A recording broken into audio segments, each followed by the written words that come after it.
kalau untuk kelasnya sih kita udah buka 60 lebih kelas, terus untuk kerjasama bareng brand atau perusahaan gitu juga udah 30 lebih sih. Oh, murid berarti udah ada 50 ada Pak? Kayaknya di atas 1000 sih. 1000?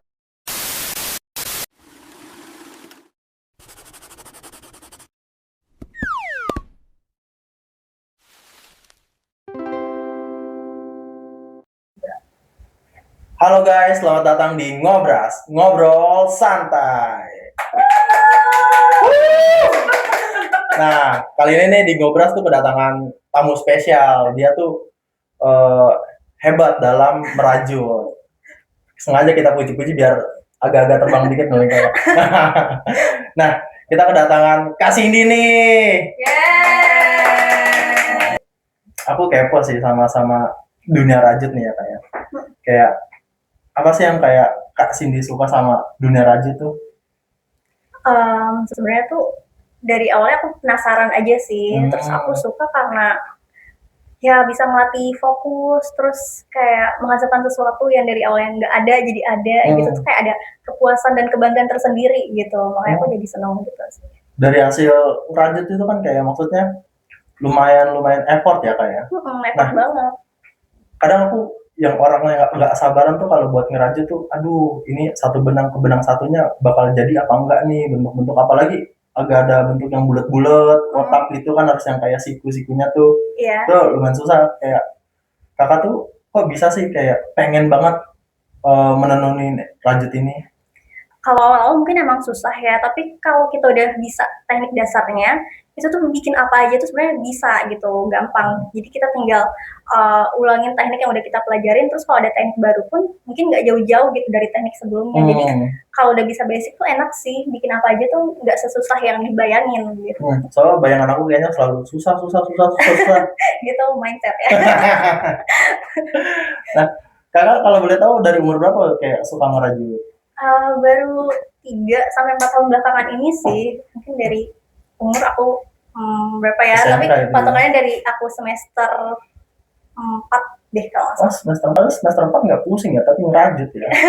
Padahal Iya, semester pusing kalau ngerajut itu kan. sebenarnya ada cerita uniknya juga sih, dari gimana awalnya aku ngerajut ini. Coba boleh dong kalau misalkan ada. Oke, jadi awalnya tuh aku nggak ada kepikiran sama sekali buat nyoba rajut atau crochet ini ya, karena aku juga nggak ngeliat banyak orang yang ngelakuin gitu, paling ada sih 1-2 orang, tapi aku nggak ada ketertarikan atau penasaran gitu mau nyoba. Nah terus tiba-tiba teman satu organisasi, dia ngadain workshop crochet buat program kerja dia.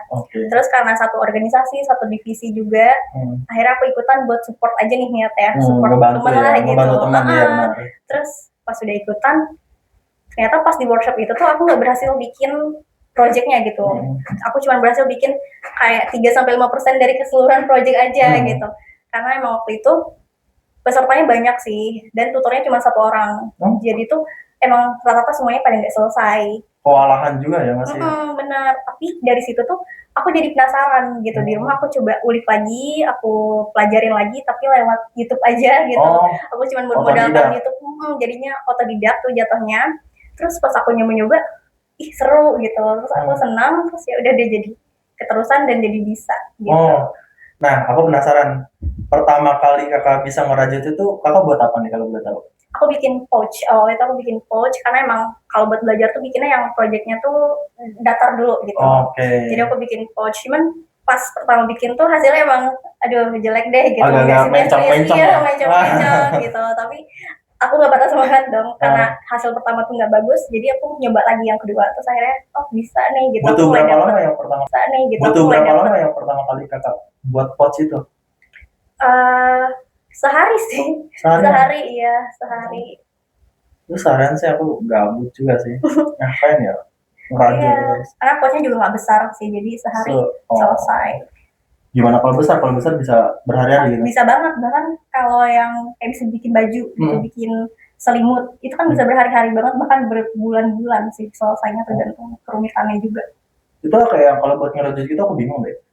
Ada benang khusus gitu nggak sih kak yang kayak biar gampang kebentuknya atau nggak gampang putus?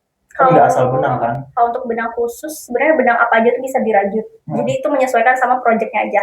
Kalau kita mau bikin tas, benangnya tuh berarti butuh yang kokoh, yang teksturnya tuh firm gitu. Jadi biar tasnya juga nggak letoy. Terus kalau buat bikin baju butuh benang yang bahannya tuh katun gitu, seratnya katun supaya nggak panas pas dipakai gitu. Apalagi di Indonesia kan yang iklimnya tropis. Terus kalau buat bikin boneka-boneka bisa ada benangnya sendiri juga gitu. Jadi benang apa aja tuh bisa, lebih ke disesuaikan sama project yang mau dibuat aja gitu. Produk yang bakal dibuat apa ya? Kalau misalkan katun kan emang karena bahan dasar baju kan katun kan ya. Iya, benar banget. Kalau kita pakai benang yang salah nggak sesuai gitu kan pasti panas dipakainya atau berat dipakainya gitu. Berarti nggak sembarang benang juga ya yang dipakai ya? Oke. Nah, teman-teman kayak penasaran nggak sih kayak Kak Cindy tuh punya Instagram nggak sih buat kalian lihat-lihat tuh hasil rajutannya apa? Ada dong, ada. Instagram kita tuh di @rajutkelas. Rajut kelas. Nah bagi teman-teman yang mau rajut bisa lokit-lokit dulu tuh Kak Cindy-nya. Jangan lokit-lokit Kak Cindy-nya, rajutnya deh teman-teman.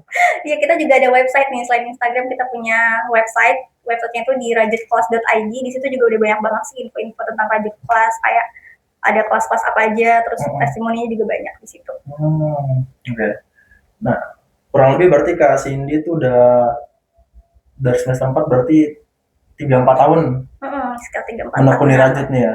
Iya, tapi itu ada stop-stopnya juga sih. Kayak kemarin pas skripsian aku ada stopnya juga gitu karena mau fokus ngerjain skripsi gitu kan. Tapi sesekali tetap ngerajut. Ngerajut kayak udah bosan skripsi kan pusing kan kalau skripsi kan pusing. Ngerajut. Iya, biar aduh pusing-pusingnya tuh nanti dulu deh kita alihin ke benang dulu gitu. Tapi ada kayak ada masa-masa bosan gak sih? Kok ngerajut terus gitu, ngerajut terus?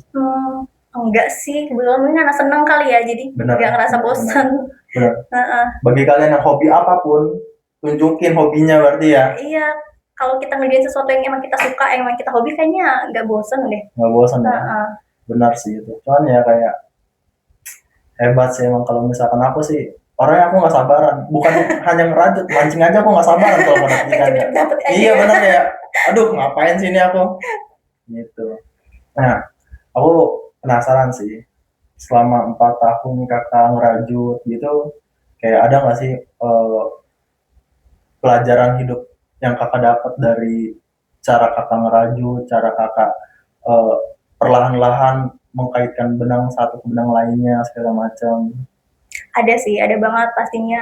Kayak di zaman sekarang kan apa-apa serba cepet ya, serba instan gitu. Kayak kita mau pesan makan misalnya tinggal klik aja, terus mau cari informasi tinggal ketik di internet, mau nonton tinggal buka aplikasi gitu. Nah, tapi dari ngerajut ini aku jadi sadar kalau nggak semua hal tuh bisa dipercepat gitu. Nggak semua hal tuh bisa didapetin secara instan. Kayak kalau ngerajut tuh fun fact nih, kalau crochet itu dia nggak bisa digantikan mesin. Nggak ada teknologi yang bisa ngegantiin bentuk tusukan dari crochet. Jadi kalau kita mau bikin sesuatu dari crochet, otomatis kita mesti bikin pakai tangan kita sendiri. Gitu, kita butuh waktu buat ngedapetin hasilnya, butuh proses yang lumayan lama gitu ya, bisa berjam-jam bahkan berhari-hari gitu. Jadi dari situ aku sadar kalau nggak semua hal tuh bisa dipercepat atau bisa didapetin secara instan gitu di tengah mudahnya apa-apa sekarang gitu kan ya. Tapi kok kira kayak semua teknologi itu bisa menggantikan alat-alat tradisional. Pikir gitu, ternyata dari crochet itu nggak bisa ya? Nah iya, ternyata crochet itu nggak bisa. Di zaman sekarang yang serba AI, udah di mana-mana kan, apa-apa pakai mesin. Betul. Tapi buat crochet itu nggak ada yang bisa gantiin tusukan dari rajutannya gitu. Itu jadi, yang bedain dari teknologi sekarang yang nggak bisa digantikan oleh teknologi apa dari crochet itu Kak? Bentuk tusukannya, karena emang kompleks sih tarikan-tarikan benangnya tuh. Kalau di crochet beda sama knitting. Nah, kita ada dua nih, ada knitting sama crochet. Kalau knitting tuh dia bisa diproduksi pabrikan, diproduksi mesin. Tapi kalau crochet tuh nggak bisa karena bentuk tusukan yang kompleks itu sih. Jadi mesin tuh belum bisa makanya ingin tusukan crochet ini. Terlalu kompleks ya? Iya, terlalu kompleks. Jadi kayaknya kalau emang di masa depan pun akan ada, kayaknya nggak urgent juga gitu buat bikin mesin yang bisa gantiin tusukan crochet gitu. Benar. Kayak apa ya, ternyata nggak semua teknologi ya teman-teman bisa menggantikan alat-alat tradisional buat kreativitas segala macam, buat ngedukung kreativitas. Gue pikir kan segala kreativitas yang sekarang ada tuh bisa digantikan oleh teknologi. Contohnya, ternyata nggak bisa. Iya kayak yang sederhana aja kan, kayak buat palang pintu tol kan sekarang kan udah ada teknologi kan ya. ternyata nggak semuanya. Iya, makanya buat kalian yang bisa ngerajut, kalian harus bangga karena skill kalian nggak ada yang bisa gantiin. Nah, mari kita ngerajut.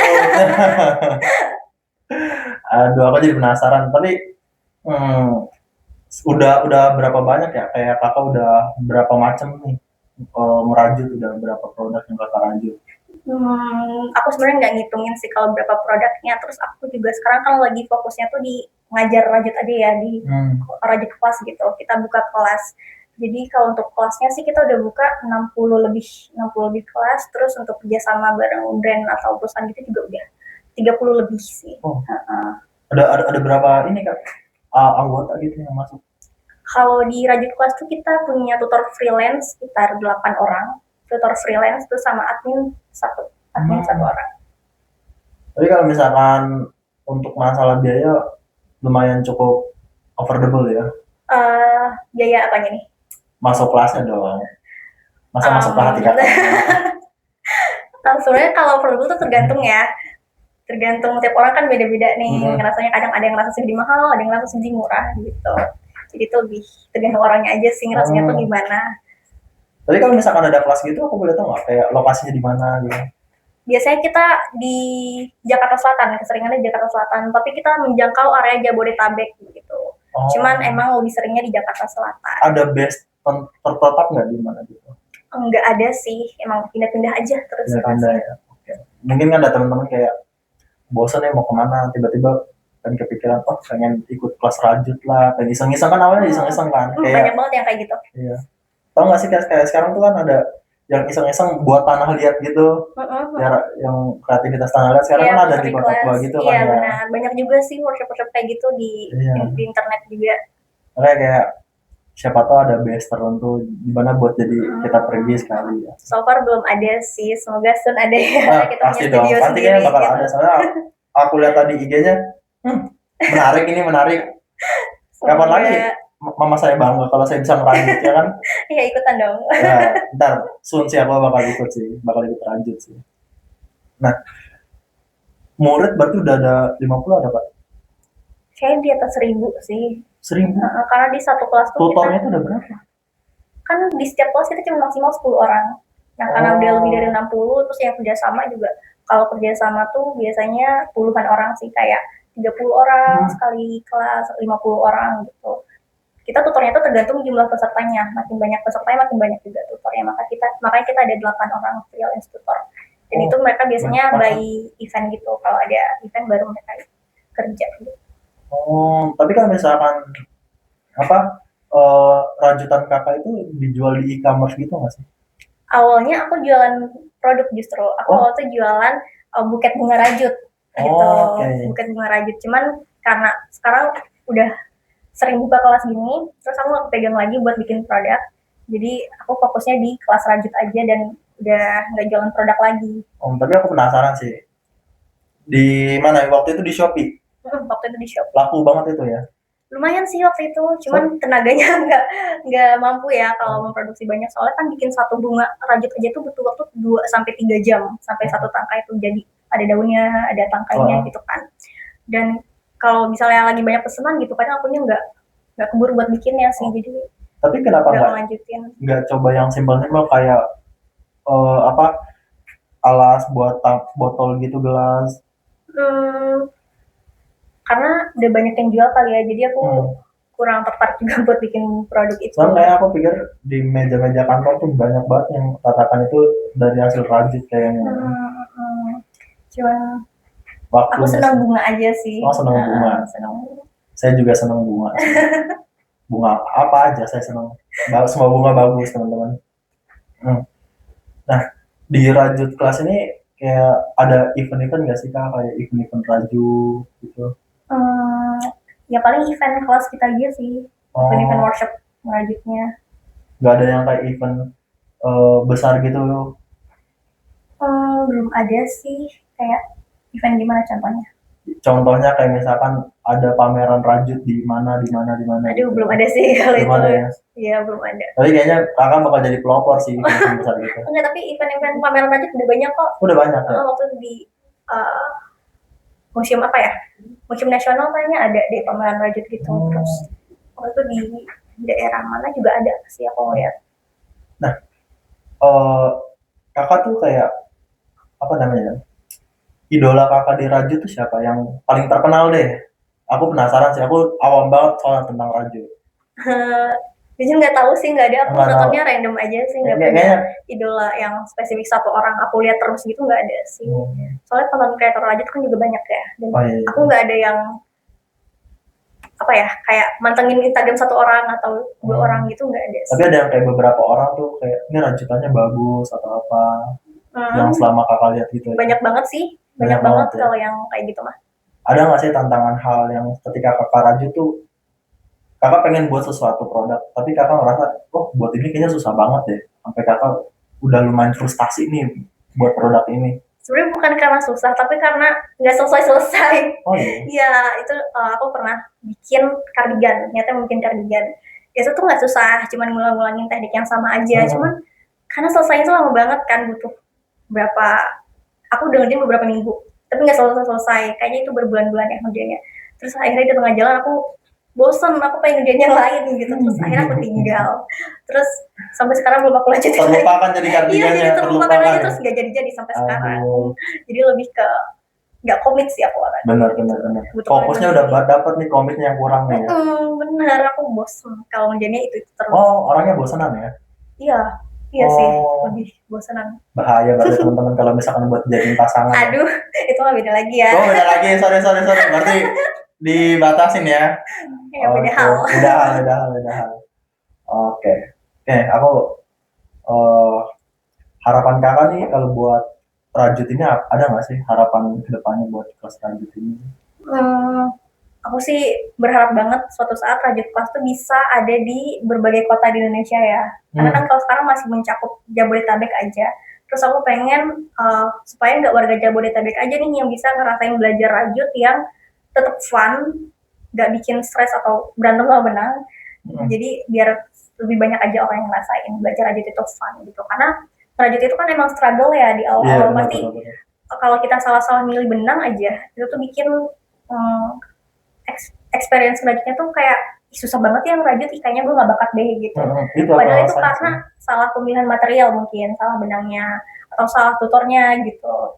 Jadi kalau di Rajut Kelas sendiri kita udah kurasi dari cara mengajarnya, terus pemilihan materialnya juga udah kita kurasi supaya mudah dan enak dirajut. Oh, berarti kalau misalkan buat pemula, buat cara ngerajut tuh harus harus perhatikan benangnya juga ya. Bener banget, justru benang tuh jadi hal yang penting sih buat diperhatikan, karena sempet nih peserta aku bilang dia pernah ikutan workshop di tempat lain gitu. Dan boleh spill nggak tempatnya apa? Aku juga nggak nanya sih, karena nggak enak juga. Tapi dia bilang waktu itu emang susah banget, dia sebel katanya benangnya nyangkut terus, benangnya pecah gitu. Terus pas ikut di aku, ternyata bisa nih dia berhasil bikin amigurumi octopus. Terus dia jadi senang banget. Jadi ketagihan tuh ya? Iya, dia mau ikut lagi buat di bulan depannya. Waduh. Tapi kayak gitu ya teman-teman, kalau misalkan kita tuh mau nyoba sesuatu yang tadinya susah, terus kita mau masih mencoba dan berhasil tuh kadang buat ketagihan nggak sih? Bener banget, karena ada rasa pengalaman berhasil gitu sebelumnya. Jadi kan punya kepercayaan diri yang lebih gitu ya, kayak ada sense of achievementnya gitu. Bener pride buat diri sendiri ya, telah berusaha sampai bisa. Lebih pede jadinya, ternyata gue bisa ya gitu. Gila. Emang butuh kesabaran sih buat capai sesuatu ya. Betul, emang kalau ngerajut tuh kuncinya sabar dulu. Sabar. Buat kayak orang saya yang nggak sabar, jangan ngerajut. Yang ada semua diomelin. Nah gitu, saya lumayan nggak sabaran soalnya. Tapi boleh sih dicoba dulu. Siapa tahu pas sudah bisa jadi ketagihan. Tapi ntar kalau misalkan saya masuk kelas rajut kakaknya nih, saya nggak sabaran, kakaknya sabar kan nih? Ntar jadi ikut nggak sabaran. Sabar banget. Jadi buat orang yang nggak sabaran bisa ikut kelas rajut. Bisa banget. Justru peserta aku banyak yang ngasih feedback kalau tutornya tuh sabar banget, nggak padahal dia nggak bisa gitu, tapi tetap diajarin pelan-pelan gitu. Kadang kan ada yang kayak guru ngajarin gitu, ya orang nggak bisa. Apa gue udah gitu. Nggak boleh gitu dong. Nggak boleh, karena harus sabar kan ya. Karena susah juga soalnya ngerajut, butuh kesabaran, keterampilan, tapi gurunya yang ngajarin nggak sabar kan. Iya, apalagi kalau kita ngajarin pemula tuh emang kita harus set ekspektasi kalau mereka tuh nol banget loh pengetahuannya, tangannya pasti masih kaku juga buat megang jarum rajutnya gitu. Jadi emang kita mesti apa ya, kayak empati juga ke mereka gitu. Coba berada di posisi mereka gitu sih. Jadi kalau buat ngerajut itu yang lihai itu di jari atau di pergelangan tangan ya? Dua-duanya sih, dua-duanya bergerak soalnya. Oh, nah aku sama ada nggak sih Kak pesan untuk generasi sekarang nih? Generasi sekarang apa, Gen Z ya? Iya, Gen Z. Gen Z. Kakaknya Gen Z kan? Aku Gen Z. Gen Z. Emang aku kira nih anak SMP dari mana nih pas datang nih kan? Karena Gen Z ya gitu. Nah, Gen Z buat aku. Gen Z itu supaya tertarik sama dunia rajut, supaya menekuni dunia rajut itu ada nggak sih poin-poinnya buat dia tertarik sama dunia rajut? Kebetulan sekarang emang ini lagi happening banget nih di para Gen Z, banyak banget Gen Z yang mulai belajar crochet gitu, belajar kesenian-kesenian yang pakai tangan gitu. Mungkin karena mereka mulai sadar kalau sering-sering ngeliat layar tuh nggak bagus ya, dan akhirnya cari kegiatan lain yang cukup jauh dari layar nih, makanya mereka mulai ngelirik crochet atau kegiatan-kegiatan lain yang lebih ini, makanya mereka juga sering olahraga gitu kan. Kalau Gen Z sih cukup mulai aware ya sama hal-hal itu, dan banyak juga nih yang mulai masuk ke crochet gini. Peserta aku juga punya kan Gen Z. Gen Z ya. Soalnya emang bikin penasaran gak sih kayak dunia kreativitas tuh kalau buat ada yang rame happening sedikit ikut-ikutan, ya nggak sih? Iya benar, kayak Gen Z tuh gampang ikut-ikutan gitu ya. Oh, maksudnya gampang terpengaruh nih? Iya. Mereka suka nyoba hal baru sih kayaknya. Benar. Jadi at least mereka nyoba aja gitu, walaupun nggak menekuni, nggak mendalami, tapi mereka suka mencari experience baru gitu. Kalau aku ngeliatnya gitu ya. Berarti gitu sih. Cuman aku tetap ya di garis bawahi ya. Itu harus yang bermanfaat, jangan ikut-ikutan yang nggak bermanfaat teman-teman ya. Betul banget. Masa nggak bermanfaat? Tapi dari segala rajutan, terus kakaknya awalnya iseng-iseng, otodidak, terus akhirnya buka kelas, banyak tutornya dan banyak siswanya gitu, banyak muridnya. Nah, kakaknya udah sampai batas maksimal kepuasan nggak sih? Atau ada goals lebih nih yang mau kakaknya capai di dunia rajut gitu? Belum sih, belum puas sama sekali. Karena masih banyak banget impian-impian aku, kayaknya rajut kelas ini belum apa-apa sih. Aku pengen dia lebih besar lagi, mungkin punya komunitas kali ya. Terus kayak tadi bisa ada di berbagai kota, terus mungkin bisa ada kelas online juga mungkin ya, biar lebih banyak juga yang bisa menjangkau belajar di rajut kelas gitu. Jadi masih banyak banget sih impian aku. Masih banyak goalsnya teman-teman, ternyata kakaknya ini nggak puas-puas sama apa yang dia capai loh. Masih banyak banget goalsnya. Masih banyak banget. Tapi berarti dari segala yang kakak udah tekunin gitu, berarti belum ada yang sebuah perkumpulan gitu kayak buat ngebentuk supaya memasarkan atau apa ya, memberitahu kepada khalayak umum tentang dunia rajut gitu ya. Belum ada perkumpulannya. Belum ada sih, mungkin nanti kedepannya bisa kita coba ya. Tapi buat sekarang sih belum ada. Tenang kan, kita bisa bantu sih. Oh iya. Kita punya murid 1.200, paling ya 50 orang bisa buat kita kumpulin. 50 orang jauh banget ya. Budi Dharma emang the best Budi Dharma. Maaf ya. Terus kayak kalau boleh tahu event-event terdekat ini apa ya yang bakal ada di Rajut Kelas ini? Minggu depan itu kita ada kelas di Senopati sama di Bintaro. Terus minggu depannya lagi tuh ada di Cibubur, Bekasi, sama Tebet, sama minggu depan lagi di Tangerang. Gitu. Tapi tiap weekend ya? Tiap weekend, kita selalu di weekend sama di tanggal merah aja. Wow. Oke. Silakan. Ini ya, harusnya dari Rajut ini, jangan dari kayu. Oke, mantap. Makasih. Gak kerasa, minuman kita udah datang Kak, boleh langsung minum aja. Iya, makasih ya. Indomie-nya kayaknya kurang nih ya, Indomie. Biar kayak warung kopi kita.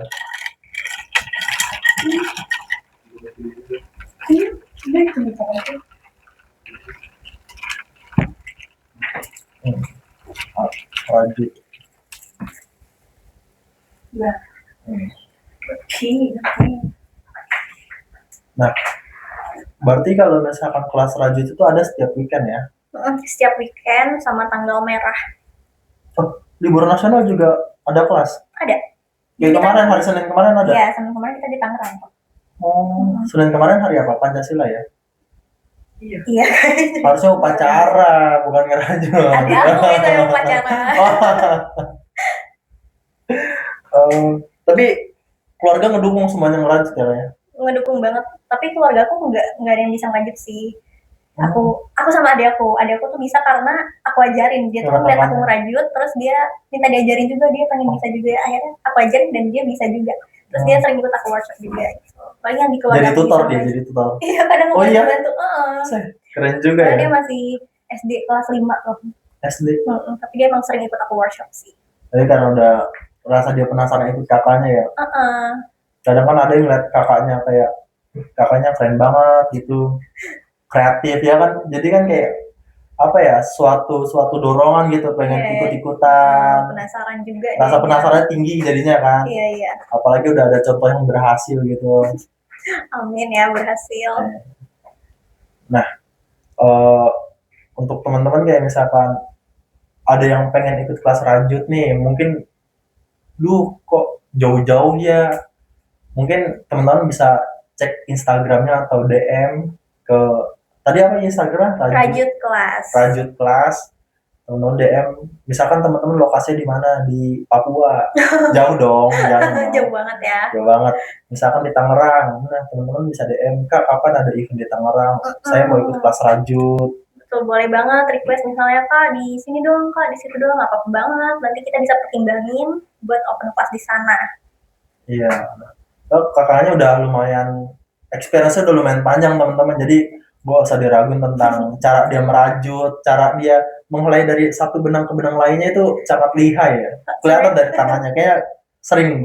Sebenarnya kalau yang lebih jago dari aku sih banyak ya, yang lebih jago ngerajut. Tapi kalau buat ngajarin pemula, mungkin aku ngerasa lumayan lebih ahli ya. Lumayan lebih ahli dibanding yang lain, karena ngajarin pemula tuh beda banget sama ngajarin yang orang yang udah bisa gitu loh. Setuju. Soalnya pemula kan pasti tangan masih kaku lah, terus masih awam banget gitu. Jadi emang butuh bahasa dan cara yang benar-benar sederhana gitu buat ngajarin ke mereka supaya mereka nggak burn out di awal. Kalau mereka udah ngerasa susah, udah ngerasa stressful gitu, kayak sesimpel benangnya pecah atau susah ditarik aja tuh kadang bikin bete gitu. Benar.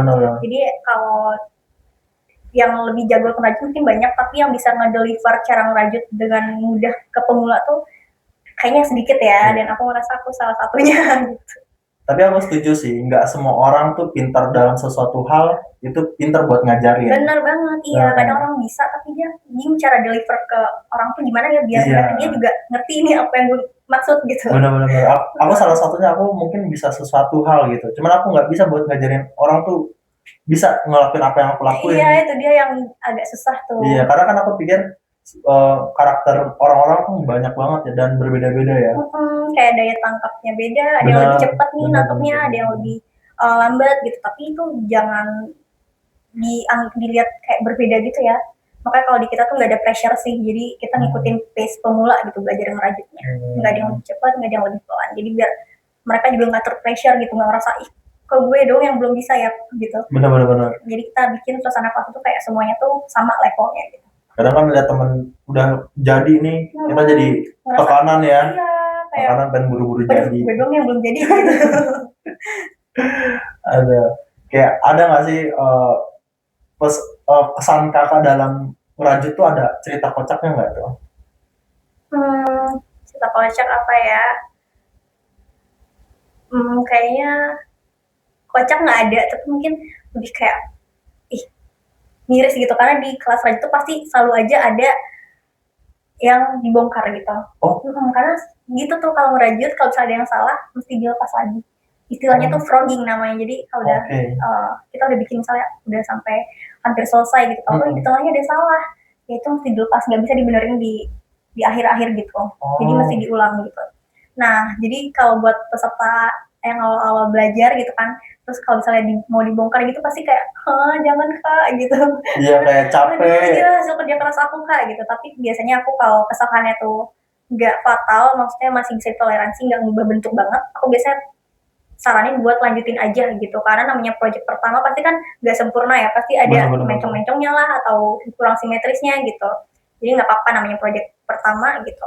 Tapi kalau misalnya emang kesalahan itu fatal kayak berubah banget nih bentuknya atau malah nggak jadi nih bentuknya tuh beda, itu biasa aku mau nggak mau sih gitu, emang kadang pengen nangis juga mereka pas dilepas. Cuman ada yang sampai nangis nggak sih, kayak ini rajutan mereka tuh kayak udah nggak bisa dilanjutin terus kakak bongkar gitu, mereka yang kayak bete nggak atau langsung frustasi males Iya, lanjutin? bete sih enggak sih, mungkin kayak aduh kak sayang banget gitu, paling kayak gitu aja sih. Cuman kalau yang sampai nggak ngelanjutin itu enggak sih, biasanya aku pasti bantu sih. Kadang kalau misalnya aku yang lepas ya udah aku bantu bikinin lagi sampai posisi yang tadi aku lepas gitu. Jadi mereka tetap lanjutin bagian yang setelah mereka bikin. Oke, mantap mantap mantap mantap. Heeh. Nah, eh, mungkin kayak di aku boleh kepo nggak, di Tangerang tuh bisa tanggal kapan ya ada kelas rajut, dalam waktu dekat atau Dalam masih waktu lama? dekat ini tuh di tanggal 28 Juni. 28 Juni 28 Juni di Tangerang di daerah Karawaci. Lipo. Bukan, ada sih cafe gitu namanya di Valioso Cafe. Oh, aku orang Karawaci tau. Oh iya. Iya, Di Valio. Kelapa Dua. Kelapa Dua. Di Valio. Oh, Iya tahu Valioso. aku kurang tahu Valio. Iya, Oh, Valio Cafe gitu. Berarti ada murid kakak yang di daerah Kelapa Dua gitu? ada aja sih pasti, belum muridnya kan berbeda-beda terus kan di tiap kelas, jadi setiap kelas tuh yang daftar beda-beda orang, jadi kalau lagi ngadain di Tangerang ya yang daftar orang sekitar Tangerang gitu. Tapi punya batas maksimalnya lah ya, buat ikut kelas rajut berapa? Maksimal 10 orang supaya belajarnya itu tetap kondusif gitu, kalau keramaian kan pasti chaos gitu Iya, takutnya, hektik jadi nggak sih? jadi takutnya malah nggak nyaman pesertanya Benar. belajarnya, jadi aku batasin di 10 orang supaya belajarnya tetap nyaman, tetap intens gitu, dan setiap orang tuh kepegang gitu satu-satu, nggak ada yang merasa left out atau gimana. Oke, benar-benar. Nah, mungkin kita udah di akhir nih kak. Nah, aku boleh kasih waktu kesempatan kakak untuk promosin rajut kelas kakak supaya mungkin banyak teman-teman dari Universitas Budi Dharma tuh tertarik sama dunia rajut, apalagi dunia rajut tuh kan dunia yang menurutku tuh sangat kompleks ya, dari cara dia mengkaitkan benang ke benang lainnya, terus dari cara waktunya kan butuh nggak butuh waktu apa ya, dia butuh waktu yang cukup lama dalam merajut suatu produk, bahkan produk yang simple ya, yang menurut aku nih, ini kayaknya simple nih kayak buat kayak gini, ternyata butuh waktu berjam-jam buat ngerajut. Iya, butuh fokus, butuh konsisten. Nah, boleh kakak coba pasarin rajut kelas supaya teman-teman kita bisa tertarik. Oke, halo teman-teman semuanya. Buat kalian yang lagi pengen nyoba ngerajut, penasaran nih cara ngerajut tuh kayak gimana, bisa banget ikutan kelas di Rajut Kelas gitu ya. Karena bukan kebetulan sih. Karena emang Rajut Kelas ini didesain buat para pemula nih, absolute beginner, yang benar-benar belum pernah megang hakpen atau jarum rajutnya sama sekali, belum pernah megang benang bahkan ya. Itu bisa banget belajar di kita, karena kita udah kurasi banget dari semuanya, mulai dari benangnya, kita pilih benang yang benar-benar enak dirajut gitu, nggak bikin stres di awal-awal atau nggak pecah-pecah gitu benangnya, jadi pas ditarik juga nggak nyangkut-nyangkut. Terus juga kita kurasi tekniknya, kita pakai teknik-teknik dasar aja, terus juga kita pilih project yang nggak terlalu banyak teknik gitu, jadi buat teman-teman pasti akan bisa ngerjain di tempat dan selesai bawa pulang hasil karya rajutnya gitu. Jadi kita jamin teman-teman kalau ikut rajut kelas itu bakal bawa pulang hasil karyanya, karena projectnya itu udah kita pilihin yang realistis gitu buat diselesain di tempat kayak gitu. Tapi ya tetap ya yang basic-basic aja teman-teman, jangan kalian pemula tapi kalian mau buat kardigan. Kakaknya aja udah bosen. Bener banget, kadang ada juga tuh yang request, kak bikin dong kelas bikin vest gitu. Waduh, bikin vest itu berhari-hari, nggak bisa ya dibikin workshop. Itu kayaknya emang dia mau dagang deh, mau dagang kayaknya. Kak bikin dong kelas bikin selimut. Waduh, itu udah bisa ya kita bikin selimut di 1 hari. Tapi emang selimut bisa dijadiin, rajut bisa jadi selimut kak? Bisa banget. Kan kayak rajut tuh ada space bolong-bolong gitu ya, misalkan. Itu aku kedinginan sih jujur. Nggak juga sih, tergantung tusukan kitanya, kita pakai teknik yang mana. Kalau teknik A itu bikin rapet-rapet, teknik B itu bikin agak renggang gitu. Jadi kalau mau rapet-rapet biar anget nggak ada udara yang masuk, itu pakai teknik yang A kalau gitu. Biar Waduh, lebih keren anget. banget berarti. Ternyata yang kupikir rajut kan emang selalu yang kayak kotak-kotak di tengah ada bulat-bulat gitu Enggak bolong. juga, ada Nggak banyak juga. banget. Ada banyak Banyak jenis rajut banget. ternyata teman-teman. Nah, buat kalian yang kepo tentang dunia rajut nih dan kalian penasaran, kayaknya dari cara orang rajut tuh seru, apa lebih kreatif dan melatih kesabaran teman-teman yang tadinya teman-teman nggak sabar, pengen jadi orang yang lebih sabar, bisa untuk merajut ya. Bisa banget, kesabarannya terlatih banget sih kalau merajut. Karena kita jadi belajar kalau sesuatu tuh emang butuh proses buat dibikin. Betul. Nggak ada sesuatu yang kalian pengenin itu instan. Kalau misalkan kalian dapetin sesuatu itu instan, eh, apa namanya, hilangnya juga pasti instan ya. Iya. Oke. Oke, terima kasih Kak atas waktunya dan kesempatannya bisa gabung di Ngobras, Ngobrol Santai. Sampai ketemu di lain kesempatan, mungkin bakal ada ngobrol-ngobrol selanjutnya, dan terima kasih untuk Kak Cindy atas waktu dan kesempatannya. Terima kasih sudah jauh-jauh dari RCTI. Oke, Kebon Jeruk. Terima kasih Kak Cindy atas waktunya. Oke. Bye.